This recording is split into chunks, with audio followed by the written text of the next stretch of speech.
পুলিশের কর্তা ব্যক্তিরা আজ সকালে হাসপাতালে এসে ঘুরে দেখলেন। কোন কোন বিষয়গুলো তারা দেখলেন, ঠিক কি জানা যাচ্ছে অমিত? দেখো, পড়ুয়াদের তরফে দাবি ছিল তারা যেখানে যেখানে ডিউটি করেন তাদের পঠন পাঠন অর্থাৎ যেখানে যেখানে যে বিল্ডিংয়ে তাদের ক্লাস হয় সেই সমস্ত জায়গার নিরাপত্তা বাড়াতে হবে। তার সঙ্গে বিভিন্ন দাবি দেওয়া ছিল, যেমন রাতে ডিউটি করতে গেলে তাদের সিকিউরিটি কী হবে, কারণ যে ঘটনা ঘটেছে তারা আতঙ্কিত। সেই জায়গাতে তারা নিরাপত্তা দাবি করছে। সেই নিরাপত্তা দাবি করেছে সেই দাবিটা মেনে নিচ্ছে স্বাস্থ্য দপ্তর।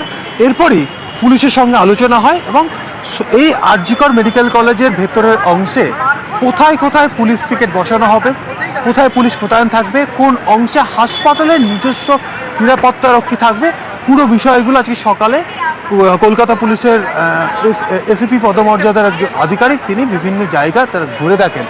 এমার্জেন্সি বিভাগের বাইরে ইতিমধ্যে আমি একবার ক্যামেরা পার্সনকে আরেকবার দেখাতে বলবো, ইমার্জেন্সি বিভাগের বাইরে এখানে কিন্তু বরাবরই সিকিউরিটি থাকতো।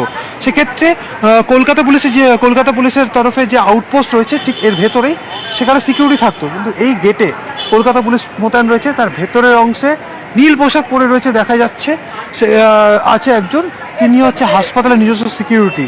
এইভাবে বিভিন্ন যে ব্লক রয়েছে, বিভিন্ন ওয়ার্ড রয়েছে, বিভিন্ন যে বিল্ডিং রয়েছে, এমনকি পড়ুয়াদের যেখানে পঠন পাঠন হয় সেই সমস্ত জায়গায় অ্যানাটমি বিল্ডিং, এছাড়া অ্যাডমিনিস্ট্রেটিভ যে বিল্ডিং রয়েছে আরজিকর মেডিকেল কলেজের, সেখানেও ইতিমধ্যে পুলিশ পিকেট হয়েছে।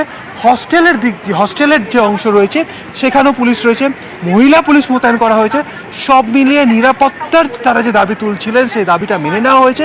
সেই মোতাবেক আজকে কোথায় কোথায় নিরাপত্তা দেওয়া হবে, কোথায় পুলিশ পিকেট হবে, কোথায় হাসপাতাল নিজস্ব নিরাপত্তা কর্মী থাকবেন, সমস্তটাই কিন্তু আলোচনা করে আজকে সরেজমিনে খতিয়ে দেখে এই পুলিশ মোতায়েনের কাজ, নিরাপত্তা রক্ষী মোতায়েনের কাজ কিন্তু শুরু হয়ে গিয়েছে আরজিকর হাসপাতালে। ঠিক ধন্যবাদ অমিত, সঙ্গে থাকো।